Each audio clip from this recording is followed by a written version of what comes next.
இன்றைக்கு திராவிட முன்னேற்ற கழக பல அமைச்சர்கள் தூக்கம் போய்விட்டது.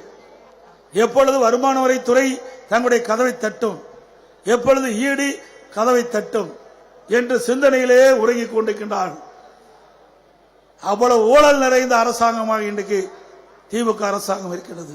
துறை துறை வாரியாக ஊழல், ஊழலாத துறையே இல்லை. டாஸ்மாக் ஊழல் உங்களுக்கு நன்றாக தெரியும். இன்றைக்கு தமிழகத்திலே சுமார் 6000 மதுக்கடை இருக்கின்றன. இன்றைக்கு மதுக்கடைக்கு சென்று அங்கே மது வாங்கிட்ட பொழுது ஒரு பாட்டிலுக்கு 10 ரூபா அதிகம் கொடுத்து வாங்கணும். தமிழகத்திலே ஒரு நாளைக்கு 1.5 கோடி பாட்டில் விற்கின்றது. ஒரு பாட்டிலுக்கு 10 ரூபா விலை அதிகம் என்று சொன்னால் ஒரு நாளைக்கு 1.5 கோடி பாட்டிலுக்கு 15 கோடி, ஒரு மாசத்துக்கு 450 கோடி, வருடத்திற்கு 5400 கோடி. திமுக அரசாங்கம் 4 வருடத்தில் ஆட்சி புரிந்த காலகட்டத்தில் இந்த டாஸ்மாக்ல 10 ரூபா பாட்டிலுக்கு அதிகம் வாங்கினது மட்டும் 22,000 கோடி இன்றைக்கு முறைகேடு நடந்திருக்குது இல்ல. பாட்டிலுக்கு 10 ரூபா அதிகம் வாங்குறாங்கல்ல, உண்மைதானே? நிறைய பேர் நீ கடைக்கு போறது தெரியல உங்களுக்கு.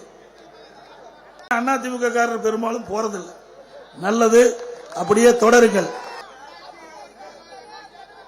அதே போல கஞ்சா விற்பனை அமோகமா நடந்துட்டு இருக்குது. இதற்கு முந்தைய ஒரு டிஜிபி இருந்தார். அவர் இந்த கஞ்சாவை விற்பனை தடுப்பதற்காக 2.0, 3.0, 4.0 போட்டுக்கிட்டே ரிட்டையர் ஆகி போயிட்டார். உண்மைதானே?